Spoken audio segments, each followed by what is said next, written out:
and welcome to the Big Time Strength Podcast. I'm excited for another great episode. I'm your host, Amanda Berg. And on episode 109 this week, we have, I'm going to officially call the most famous female strength and conditioning coach there is in high school here, with Michelle Hart-Miller. So I'm so excited for you to meet her and just hear her legendary story that she has going on up in New Hampshire. So let's give a little bit of love to our sponsors. You know we love Team Builder. Okay, Hewitt and the crew, they have such a great thing going. So as always, thank you for sponsoring our episode today. They're definitely leading software right now with high school and colleges, and they're giving us as coaches ability to write our programs online, generate reports, and just give our students an avenue to work out when they can't be with us, and when they are with us, but we love having them. Remember, right now, if you sign up with the code BIGTIME, you'll receive a free APRE programming template, which works automatically within Team Builder. This really will take care of all those spreadsheets, all those workout cards, all that pen, all that paper. Just get everything going with Team Builder. So keep looking into it. Our next sponsor, you know we love PowerLift. Okay, they are a leading manufacturer of heavy-duty strength and conditioning equipment for collegiate and high school athletic performance centers around the world. PowerLift brings over 20 years of experience to the strength and conditioning world. All products are manufactured in their state-of-the-art manufacturing facility in Jefferson, Iowa. We are proud to support all coaches making it big time where they are at.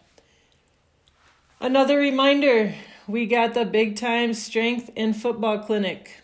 Okay, Big Time Strength Football Clinic, Saturday, March 28th. This will be presented by Elite Sports, PowerLift, Team Builder, and Eastern Iowa FCA.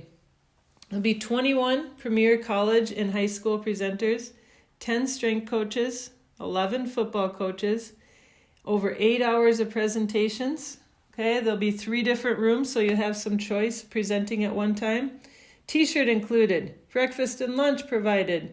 And this is definitely one of the key biggest clinics in Iowa. So registration begins 7:30 and presentations begin at 8 a.m.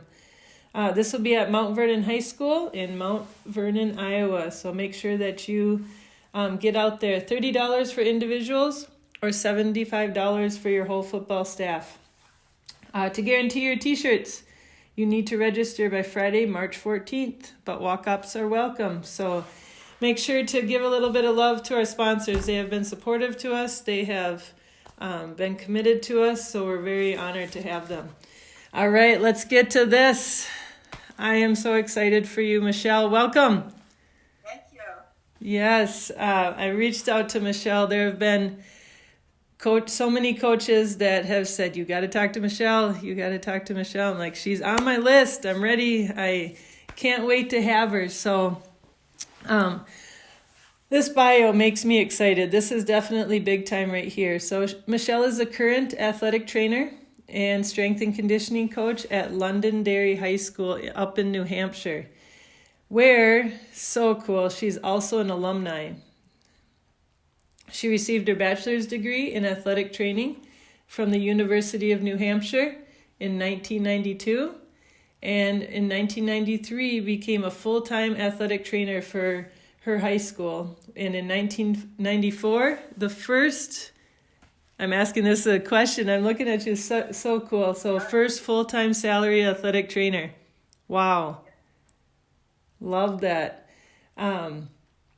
In 1997, so she was an athletic trainer. In 1997, she saw a seminar, and she was also introduced to the strength and conditioning world. So, and you said Mike Boyle, he's what piqued your interest, huh? Yes, he was the speaker that I was involved in a conference class with, and it was just really started getting my interest going. So wonderful. So then you went and got your certification through the NSCA, and now here you are, years later, and you are still a Lancer? I am. All right. So talk to us, Michelle. Talk to us about your program and what you got going on there. I'm excited. All right. Well, like you kind of alluded to, or like you said, I started in 1993, 94 as the first. I think I was only probably the one of two athletic trainers hired by a high school in the state of New Hampshire that didn't teach. So I don't have to teach. I just strictly do athletic training and now, of course, strength and conditioning. So I started off with that, and in 97, I sat through the EATAs, which is the Eastern Athletic Trainers Association conference, where I met Mike Boyle and was introduced, like you said. And then they also offered at that particular class an opportunity to see Vern Gambetta and his building, The Complete Athlete. So I know a lot of people are familiar with Vern. He's probably one of the grandfathers, I guess, these days of strength and conditioning. That was a 2-day seminar, and then I got certified strength and conditioning. Went to my football coach, who I had seen a lot of injuries with, presented him with a program for doing strength and conditioning, and asked if he'd be interested in me helping him out with it. And he was just like, take it over. He's like, this is awesome. So I started with football. Wow. And progressed from football to now baseball, cheerleading, anybody who wants to participate. I think we're a little bit different, and now that I've kind of become familiar with more high school strength coaches outside of New Hampshire, in that we don't have like a class. Like I notice a lot of people have classes, that PE, physical education classes that kids can participate in and do their weight training programs. This is all after school. It can't be made mandatory. So, the kids that we get are kids that want to participate, or coaches that understand the importance of the program and kind of push their kids towards the off-season and in-season training. So you need that buy-in from kids if it's a choice, isn't it? Absolutely, and it's definitely the coach is the key. So, yes. The football coach bought in. I think the next big coach to buy in 2004 was actually our baseball coach. He was a JV coach and then was named varsity in 2004. And I had been trying to get, baseball kids to come in. Again, you get a handful of kids, but not like the team. It wasn't being pushed as a team. And he said, this is what we're doing, and this is going to be part of our program. So since 2004, I think they've won 5 state championships. And between football and baseball, those are probably a majority of the kids that I see more consistently than anybody else. They've helped not only, get their programs going, but helped other coaches see that they're pushing it and they're seeing success. And then we start getting more buy-in a little bit from coaches and athletes. Okay. Wow. So you have after-school program before school as well? Or? Right up before school, and it's just getting up at 6:30 in the morning. You get 1 or 2 kids that would want to do it, and then they'd eventually fade off. So because I don't work until normally towards the latter part of the day or the latter part of school, and I live a half hour away, it wasn't something that that I could come all the way in for and then go all the way back home and then come back again. So what we did was rely on some coaches to help out in the morning. So, okay. But that just didn't last. So yeah, we ended that. Well, yeah, so your schedule is probably a lot different than a typical strength and conditioning coach. Can you talk about the uniqueness of being the athletic trainer and the strength and conditioning coach for your school? Yeah, sure. So as an athletic trainer, obviously that's my primary role. That's what I was hired to do by the school. I've been very fortunate over the years when it got to a place where I was challenged as we added. So, we started in 93. We've added sports. So we've added wrestling. We've added girls lacrosse. We've added freshman teams. We added wrestling in that course of the time.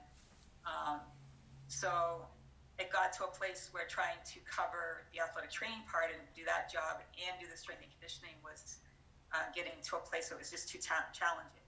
Mm-hmm. And I'm the kind of person that wants to give 100% to both, and it's very challenging to do that to begin with. So, I would go home feeling bad because, maybe I gave too much to one part of my job and not enough to the other. So they actually hired an assistant athletic trainer for me, and we've worked really well. She's fine with, she goes outside, covers our games, and that allows me to stay inside and either do in-season training, which we do right after school, or off-season training, which, depending on the season, depends on how often we have or how many sessions we have to run. So that's kind of what my day looks like, but I'll come in, do any prep work for, getting water out to fields or getting ice buckets filled and stuff like that. And then typically, right after school, we'd start our in-season teams or in-season program. Okay. I'm fortunate, and my athletic training room is right next to my strength and conditioning room. So I can step right from one room to the other and kind of see what's going on in each room. So if I got a kid comes in that needs, has some ankle tape, I can tape the ankle and still be able to visualize what's going on in the weight room. So that's the setup that I had asked for when they built this building in 2000, and that's been a godsend as far as being able to kind of see what's going on in both areas. How is your training as an athletic trainer? And, we've been to conferences together and you've seen other people's training philosophy who might not be in athletic training. How do you feel like you're different as an athletic trainer and you're able to see that perspective compared to maybe a traditional strength and conditioning? Well, I always say, there's, that talk between the athletic trainers and the strength and conditioning staff not getting along or not understanding each other, and I can say that I could just look in the mirror and say, I don't agree with that. So basically, the biggest thing that it's done for me is I felt coming out of the University of New Hampshire that one area I was lacking in was the rehabilitation component, or our primary role as an athletic trainer is to prevent injury. Yes. That's, one of the number one rules that we try to follow. So my years of experience in strength and conditioning has really taught me a lot about what I need to do to not only rehabilitate kids if they get hurt, but how to prevent injury. So I can take, a typical sport like baseball and say, okay, our injuries last year were we had a lot of shoulders or elbows, and I can insert what we need to do to treat those things or prevent those things in their strength and conditioning program.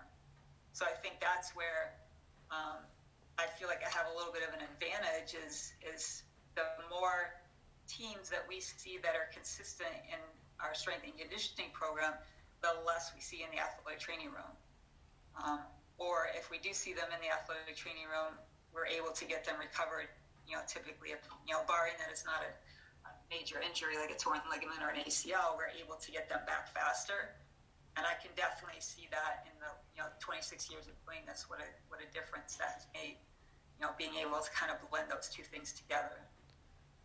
Yeah, I bet you'll be able to individualize it so much more than, yes. Somebody I would if I work well with our athletic trainer, but I can only interpret so much.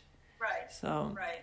Definitely. So I'm able to, to do that. I'm able to, okay, I understand this kid and his injury history, what he had. Okay, we're going to, with you, we're doing a front squat today, but with you, we're going to go split squat because you've got, lower back injury or history of lower back or, whatever. I can have my system of progression and regressions and be able to just change it to individualize it within a team setting. Okay. How about exercises? Do you see yourself either doing or not doing maybe some exercises that might be different than what you've seen out there from your athletic trainer perspective? I don't think so. I think for me, part of our philosophy is that, what everybody should be is to do no harm. So I intentionally choose lifts that I feel have a, looking at risk versus reward, that can get what I want from them, but at the least, risk to the athlete. So I think, that's where sometimes I might differ from programs around me that might do, like I will come out and say it, we don't back squat our kids. I found and I started in 97, 98, we did back squat on, day 1, and then we did front squat on day 3, and then we benched on day, 2, and then incline bench on day 4, and we did all that stuff. But I saw over the years that certain lifts I saw more injuries within the weight room, or kids that just didn't move well enough to be able to do those. So, over the years, I've kind of molded and changed as I find things that I feel don't work. I take them out and I try to insert something else that does work. Okay. I've definitely gone from probably being a little fancier in my younger days and trying more different things to going in my latter days back to just basics, just getting them to move better and having a good solid progression. And then once they go collegiately, so their senior year, we will get their program from their college, and whatever is in their program, I'll teach them how to do. So if at that point, they do back squats or power cleans or stuff like that, then I feel comfortable that they've had three solid years of good progressions into that, and in most cases, they're able to pick up that stuff up right away. Okay. Do well with it. So I'm hearing that from so many strength coaches, is that, and take note, young strength coaches, that so many veteran coaches, they're doing the simple things and they're doing them wonderfully, and they're teaching the kids that these skills that they can adapt when they go and are coached by somebody else later. So right. I appreciate that a lot. Well, good. I do get good, I feel good because I get good feedback from my kids that go off collegiately, come back, and, on several occasions, well, they used me as an example to show the other freshmen how to do stuff because I already know how to do it. So I feel good, and that, we get some really good feedback out of that. So. Okay, wonderful. And I see those athletes. I love your Facebook page. You do such a good job, social media on your Facebook page. I think I started following that page, I don't know, a few years ago. And one thing that always stands out is the athletes that come back. And, yes. You get these pictures with the athletes that come back, and you can just tell that you have built such a good relationship with them. And especially, that you're not a teacher. I think that they can just have a different relationship with you. So what are some of the ways that you build, develop the leaders, build the camaraderie, build the relationships with them? So as far as building relationships, again, I just put a post up the other day, and in my years of experience, you can tell the athletes they're going to excel collegiately or at the next level because you never have to really push them. Okay. So I see that, the kids that are going to do well, I don't have to be on them about technique or getting in here. They're always consistent. They're coming in. And I think if you look at those relationships, if I'm working from sometimes the 8th grade up, because we run a summer program, I get to know that kid for, 4 or 5 or 6 years, depending on when they started. So, and if they're, an athlete that really kind of bought into the program and, kind of use my examples for everybody else to follow, they just, you just establish that relationship, and they come back for summer breaks, they come back for winter breaks.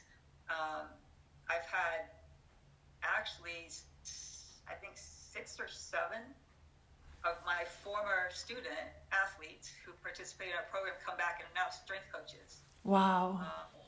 So what happens, again, I'm in a great situation, is every summer I have 7 to 8 coaches that went through my programs when they were here in high school come back and help us out in the summer for our summer program. I had a young lady in today that is doing her fellowship for Harvard, and she's coming in and working with the volleyball team with me. So I have kind of a really good, almost like a little mini network of developing a little factory for strength coaching. So that helps out a lot because they love what we're doing, and they come back and they help out. So I think that's just a testament to you and the trust that they have in you. Yeah. And I trust. And you seem, I'm going to throw you for a loop here. We didn't talk about this question, but I've always kind of wondered it with you. You work with football and baseball, and you seem so just quiet and calm. Has that been an issue as far, like, are you able to get the buy-in from them?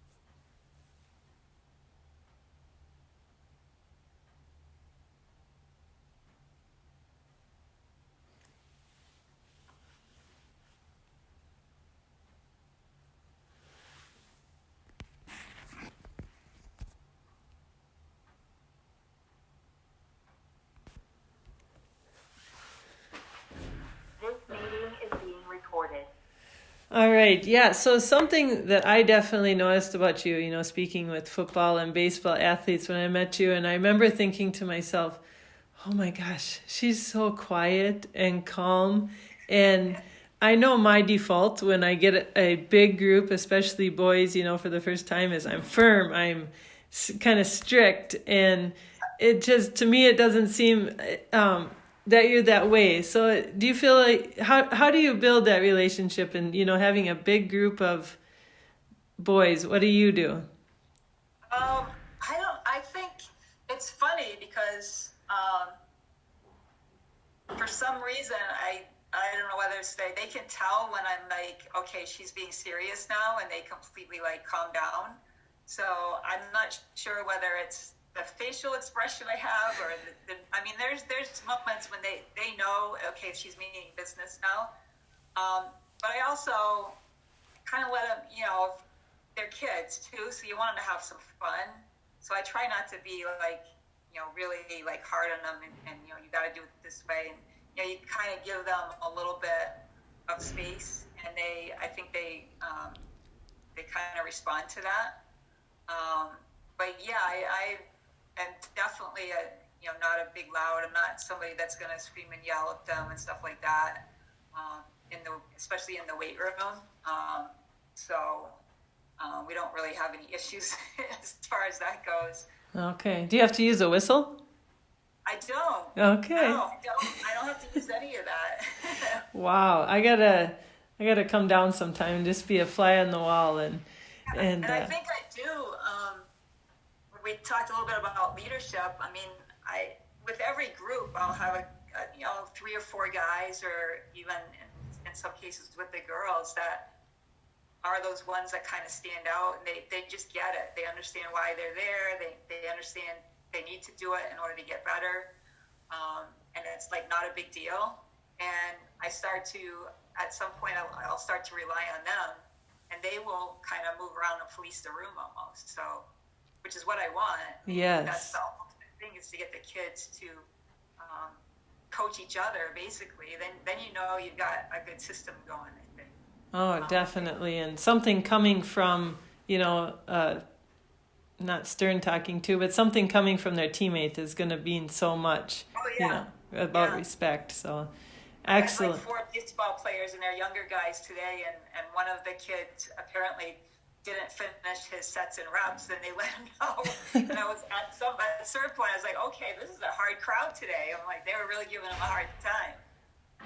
But that's, that makes my job that much easier, because they're pushing each other, which is what we want. So I'm giving them the tools, and I'm giving them the programming and the format to follow. But the effort has to come from within, from within them. So I think that's where you really see a line between the kids that get better and the kids that either don't get better, or they stop coming in and stuff like that. So okay, it's really interesting to kind of watch the dynamic kind of take its course over the course of the year or the summer, whatever season that we're in. So wow, yes, Building the next generation. I love it. How about, we talked a little bit about training, and do you think, and definitely philosophy, but what about like programming and methodologies? Do you have a clock running? Do you have it on the board? What are you using to show your athletes what they need to do? So first thing, thank you to Team Builder. In the spring, I was able to talk, not necessarily talk, but, get approved the Team Builder program. Unfortunately, even up to this date, I haven't time to really sit down. I'm told by other strength coaches that, it takes a little getting used to, but once you get it, it's like a lifesaver. Yes. So we will be using that. We have that tool accessible to us. But for years, we have 2 TVs mounted in the weight room, and I run off Google Sheets. So we have Apple TV. I'll just stream it to the TV. We have one on each end of the room. So we kind of divide our room in half. So block 1 and block 2. Okay. So block 1's program might be at this, the far end of the weight room, and block the other side's TV has the other, block 2 on it. And they just follow the sets and reps. We give them, I don't have a timer that I set, but we do give them, okay, block 1 is a 10-minute block. So they've got 10 minutes, which is plenty of time to get it done. And if they don't get it done, it's like, okay, we're moving on to the next block. So we kind of keep them going that way, but I haven't gone as far as to actually put a timer up and count that down. So we pretty much are able to, if I got 1 or 2 kids that, they're not quite finished, okay, finish up and then move on to the next one. So we set it up. So we do all of our warm-ups. So our mobility warm-ups, we start with foam rolling, then we go into a mobility dynamic warm-up. Then we'll go to a different area. So in the summertime, we move outside and we do speed work. We come back into the weight room, and then we finish with conditioning. So we have it set up. So in the summer, for instance, we have a coach with each group, and they follow each group all the way through those stations, all the way to the end, and then they'll come in and they'll get, if it's 2 hours later, they'll get the next group and go all the way through. So we're able to, keep maintaining, especially this summer where we had to keep the coaches together with their little pod. Yes. Which was different. So our pods were a little bit smaller this summer. So normally we have 12 to 14 kids in a group, and we kept it 8 to 10 in a group based on what we had for our spacing. And then the same kids had to stay at the same time with the same coach for the summer. So that's how we kind of managed this particular summer. But, overall, that's kind of normally how we do it anyway. During the school year, which is different, I don't have as many coaches, obviously. We'll normally have 2 coaches in the weight room and 1 coach upstairs. For instance, at the winter time, we use the lobby as our warm-up area. And we have a little, it was actually meant to be a storage closet. Really? It's about 20 yards, so it's almost the width of the gym. So it's got about 15 yards of space in there, and it's about 10 feet wide. We turned it into, we put turf in there, and we push sleds in there. We do dynamic warm-ups in there. So, we have like this whole little mini area that the PE teachers weren't fond of because we took their storage spot. But that's kind of where we warm up all of our, are able to do some of our stuff, especially in the wintertime, where normally the wrestling room is a big key area for me. We lose that. We lose the gym to basketball and those practices. Yes. So we use the lobby, we use the room upstairs, and then they come downstairs to go through the weight room. And the difference is in the winter, we'll give them conditioning. So whether it's slide boards or whether it's bikes or whether it's, shuttle runs, a lot of times we either have their sport coach come and kind of supervise that, or we allow kind of, we pick kind of captains for each group. Say, okay, this is what you're doing for conditioning. And we just allow them to go do that and kind of not have to stand there and monitor it. So, so that seems to work out pretty well. Okay. Those winter months in the north, it's, I think it's, forever. Yes, it's something Southern coaches might not be able to understand, but there's so many indoor sports in the winter, and it's like you're homeless as a strength, and you just have to be willing to, maybe this gym is open for a little bit. Whatever little spot I can find, I take. Yes. So. That's what we always say. We're homeless in the winter, so we just, whatever we can scrape and find.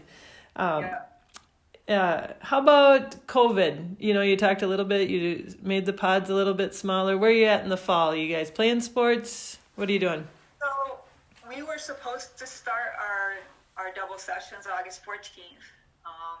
They delayed making a decision until literally they had decided on September 8th, which would have been right after Labor Day.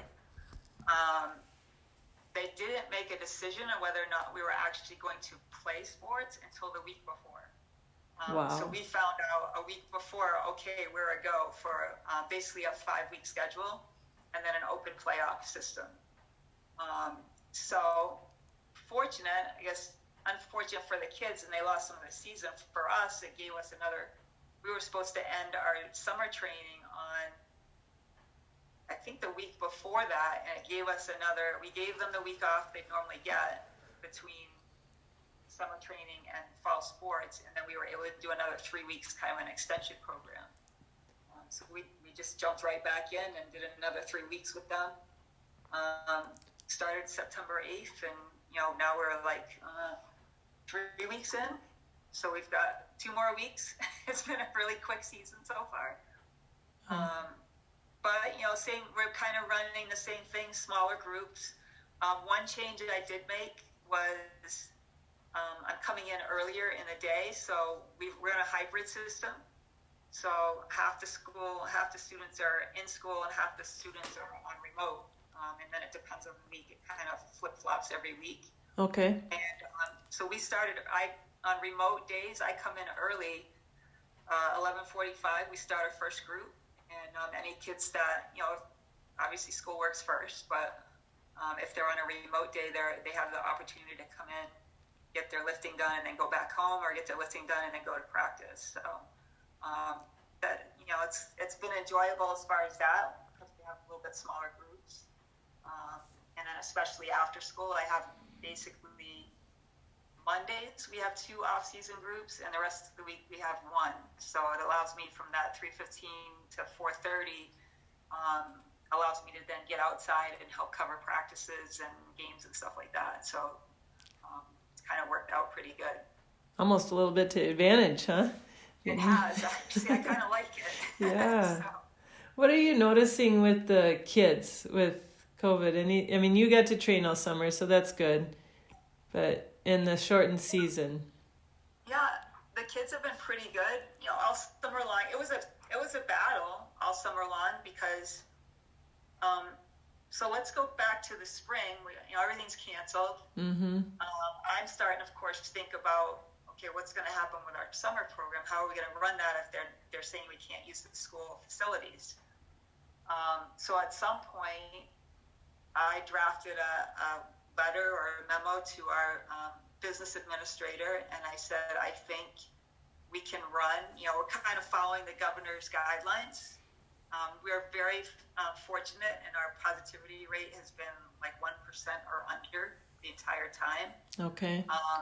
So I basically said, I think we could do this safely and still have a summer camp. And so I was fearful that these kids were not going to have any activity all summer, and then potentially be thrown into a fall sport, and then we were going to have all kinds of injuries and stuff like that. And the kids really wanted to be active again.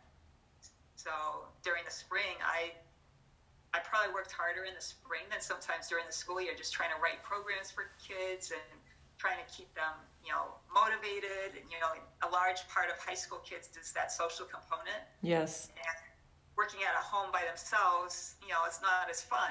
And you don't have your buddies there. So it was a challenge getting them to stay motivated, to, at least stay in some kind of shape. And we relied on, kids that had better setups.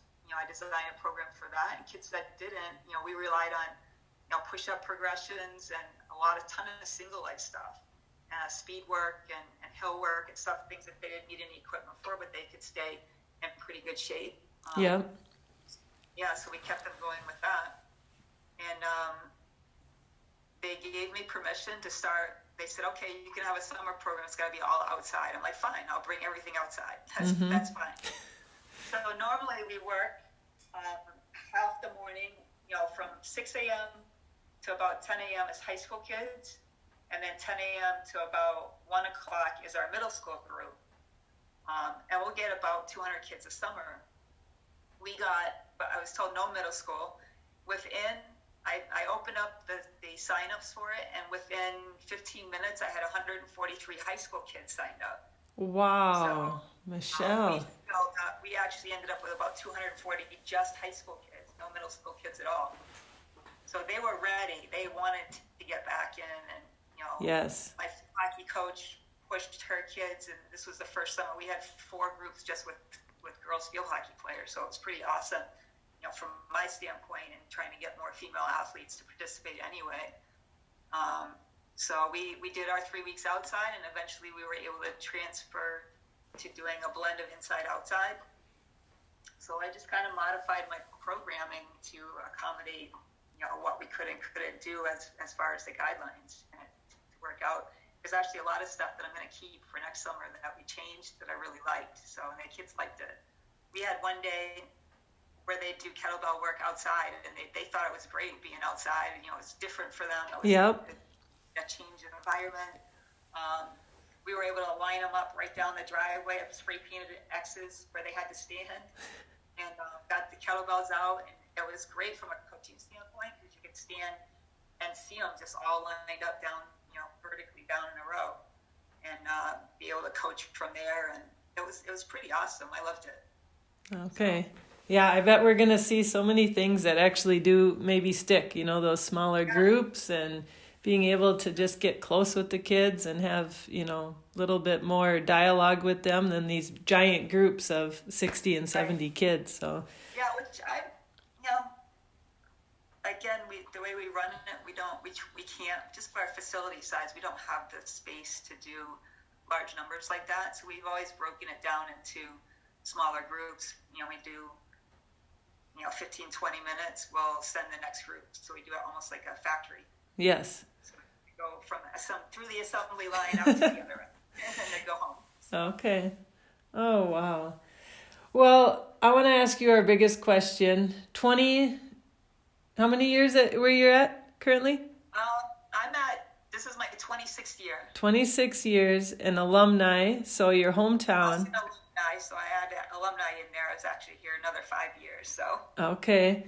So, this is big time. When was that time when you decided this is it? This is what I want, and what is big time for you? I honestly, big time for me is, getting involved in the strength and conditioning, and to a place where I like it more sometimes than the athletic training part. Yeah. But I wouldn't change the environment that I'm in. I was just asked by somebody, how come you're still here? Are you going to think about going somewhere else? And I'm like, okay, she doesn't know how old I am now. And I'm like, at this point, I'm staying here. But several years ago, I was asked to leave and go to the private sector. But I love working with the kids. I love the relationships that I maintain after they've graduated.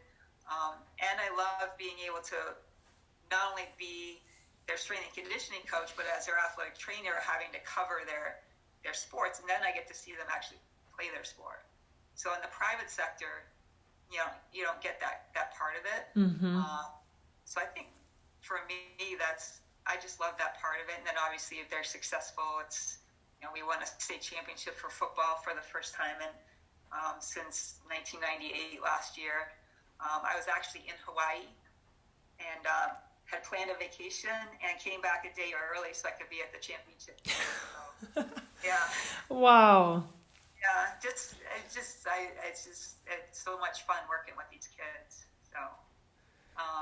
So yeah, I'm not sure. I think big time for me is just continuing to enjoy what I'm doing and working with in the environment I'm in, and not think about going anywhere else. And now I start thinking, okay, when I'm 60, how am I going to demonstrate a box jump? Am I going to be doing that stuff? So, like, how's that going to look as I get older and older? But yeah, no, I love what I'm doing. So it makes it all worthwhile. Wonderful. I think about that too. Like, oh my gosh, am I going to be able to do this when I'm, know. be able to be, have a whole team, and there I am demonstrating stuff. How about struggles along the way? Have there been, some hurdles? Definitely being the first person in that role. Right. So struggles for me, personally, that I still struggle with is as far as my training environment, is kids being inconsistent and having to, try to get the kids to come back in if they haven't been and stuff like that. I used to, again, I've kind of let some of that go, and it's like now my philosophy is, all right, I'm going to work with the kids that want to be here. Mm-hmm. So if the kids that want to be here, those are the kids that are enjoyable because they want to do what you're doing. You're not having to struggle with somebody that, having to constantly motivating or come up with a way of getting them to buy into the program. So I'm kind of at that place right now. I think from looking at, people have asked me about, getting a lot of coaches and male coaches and stuff like that. I've been lucky, fortunate. Obviously, my football, my baseball coach have fully bought into what we're doing. I think my biggest challenge over the years has been the dads of these kids. Oh, okay. Especially the male, like your football players. Mm-hmm. Okay, well, she didn't play football. What does she know about the sport of football? And they're not lifting enough weight, and things like that. They're thinking, I think a lot of times in terms of when they used to play football, what it was like, and don't understand that things and philosophies have changed over the years. So I've ended up doing a lot of education the last several years, making sure on parent nights or meet the coaches night. Our football team has a parent night at the beginning of every season, and I actually meet specifically with the incoming freshmen and have an opportunity to explain what our philosophy is, what we're looking for, and how how this program can help their child either reduce injuries from happening, or everybody wants their kid to go off and play into college. So how we can help them get to that place if they stay consistent. And that, I think you see a lot in my social media. I have my Facebook page. I also have an Instagram page and a Twitter page. And so I'm told is that the parents are on Twitter and Facebook, the kids are on Instagram. But I'm starting to see more and more parents sign on to Instagram, and I use quotes from other people intentionally about training because they hear me say it all the time. So if I see something that reflects my philosophy and it's not coming from me but from another coach, then I'll take a picture of a kid doing a particular lift or something and insert that quote in there. And the kids love it because they get to see themselves, and the parents like it because their kid's in it. And then I've also got that underlying message from whatever quote I've put in there or topic, a short topic on, why is in-season training important and stuff like that. So I think I'm gradually through the years now getting some people to understand what we're trying to do and that it is going to help their kids if they participate. So. Wonderful. Michelle, I have so many screenshots of your quotes on my phone. I love your quotes, and so many good stuff as far as movement and staying safe. And yes, I've used them, and they're up on, I put quotes of other coaches up on my screen board running through, and yours is one that is up there. So yes, great stuff that you're doing on social media. Well, we got a segment here that we call our Fast Five, and just to hear a little bit about you. I know you love to talk about your athletes, but I want to hear about you a little bit. How about your hobbies? Hobbies. I'm a big used to be, not right now, but concert goer. I have a group of about 12 to 14 friends, and we travel to all kinds of different concerts, especially in the summertime. So I would say, that was probably my biggest hobby as far as that goes. What kind of music? I am into Indigo Girls, that kind of Brandy Carlisle. Okay. It's like independent folk music. Mm-hmm. But then we'll throw in, we all went to see a Prince concert when, he was still here. Minnesota. Yeah. Yeah. So, we'll throw in I think we talked about, we really want to go see Aerosmith. We haven't seen them. So we're hoping they go on tour. So now that we've had all these concerts taken away from us, we already have a bucket list going of where we're going and who we want to see next. So love it. It's fun. Got to make up for it. Yeah. Well, you put out great quotes. What's one that you follow or that always sticks in your mind? Oh, as far as great quotes, I think the one that always sticks in my mind is success is dependent on effort. So whether it's in my personal life, my effort into putting time into learning, I think that's where I kind of sit in that quote right there. Okay. How about books? Are you a reader? I do read. I'm not a reader of fun books, probably, or what other people consider to be fun books. I read a lot of books having to deal with my profession. Okay. So one book that I just finished that I really enjoyed was Movement Over Maxes by Zach DeCant. Okay. Kind of liked it because a lot of my philosophies are within that book. It's really easy to understand. He does a good job going from teaching, the young kids all the way through, as far as, kind of block scheduling and starting them off with their body weight stuff and progressions, regressions. So it's just a really good book, I think, to read as part of the profession. All right. Yes, I've heard of others getting into that movement over maxes. Yeah. Excellent. How about a role model for you? A role model for me? Oh, boy. I probably, in strength and conditioning, really still look up to Mike Boyle. I'm fortunate in this area, I got a lot of great strength coaches. Yes. Kind of look up to. So, between him, Eric Cressy, Devin McConnell, who was at UMass Lowell, who's now in professional hockey. So I have a lot of people that I rely on to learn information from. Okay, so Mike Boyle, excellent. All right, so you got the shout out from Kevin O'Neill and John McKenna. Said one of the coaches who's killing it. Who's your shout out to? Who's out there that is absolutely killing it that we may not have heard of? That's a hard one.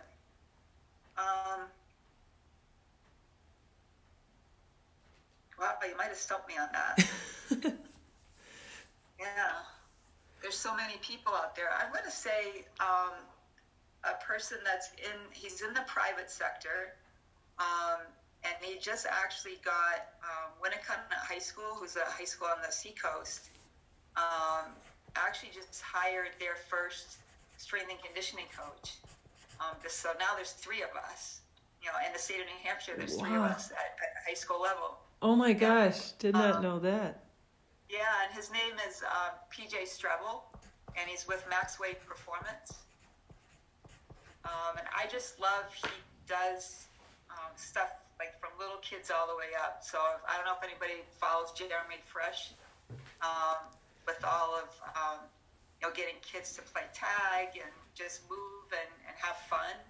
And he does that all the way from the little kids all the way up into obviously structured programs for his high school kids, his adult clients.